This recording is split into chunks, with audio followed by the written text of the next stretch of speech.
మిత్రులారా ఇలా ఆలోచన చేయండి. మా తాతలు ముత్తాతలు ముఖ్యమంత్రులు కాదు. మా తాతలు ముత్తాతలు లక్షల కోట్ల రూపాయలు నాకు ఇయ్యలే.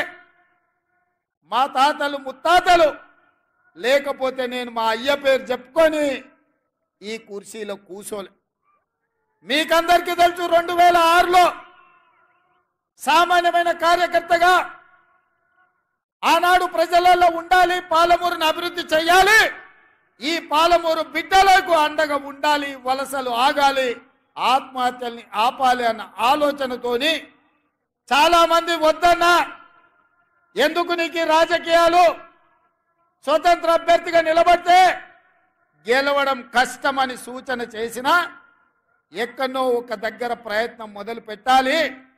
ఎంత దూరం నడవాలన్నా, సప్త సముద్రాలు దాటాలన్నా మొదటి అడుగు వేయాల్సిందే కదా. అందుకే ఈరోజు నేను మొదటి అడుగు వేస్తున్నాను. 2006 జూన్లో మీ మీద ఉన్న నమ్మకంతో, జిల్లా మీద ఉన్న ప్రేమతోని మిడ్చిల్ మండలంలో జడ్పీటీసీగా స్వతంత్ర అభ్యర్థిగా నిలబడితే మిడ్చిల్ మండల ప్రతి పౌరుడు, ప్రతి కార్యకర్త అండగా నిలబడి ఆనాడు స్వతంత్ర జడ్పీటీసీగా నన్ను గెలిపించారు.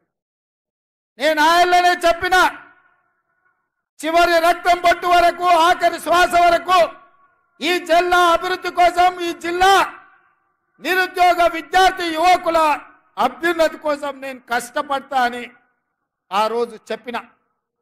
ఆ ఎల్లా ఎవరో మనం అనుకోలే.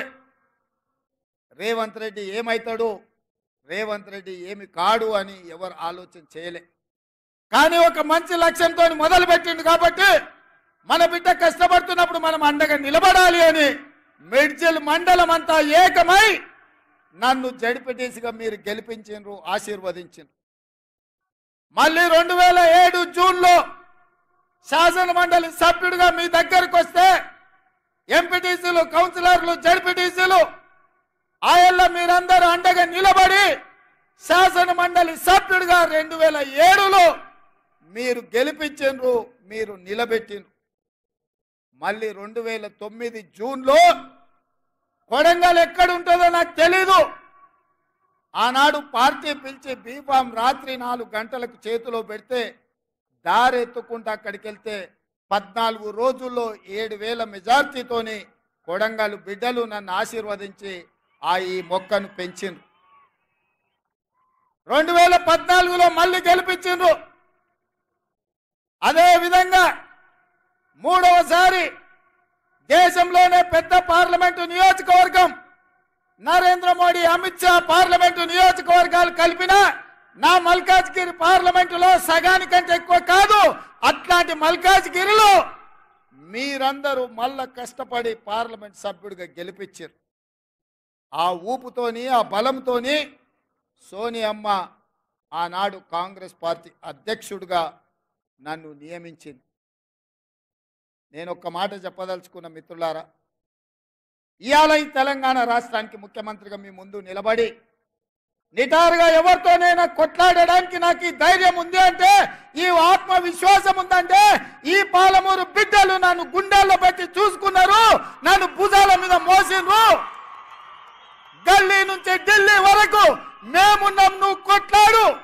అది మోడీ అయినా సరే, కేడీ అయినా సరే, బిల్లా అయినా సరే, రంగా అయినా సరే, ఎవడినైనా నువ్వు ఎదురొడ్డి నిలబడు, తొడగొట్టి పడగొట్టు అని మీరు చెప్పిండ్రు. కాబట్టి ఇవాళ ఈ ఆత్మవిశ్వాసంతో నిన్న మొన్న నరేంద్ర మోడీ గారి మీటింగ్లో కూడా నా రాష్ట్రానికి నువ్వు నిధులు ఇవ్వాల్సిందే, అభివృద్ధికి సహకరించాల్సిందే.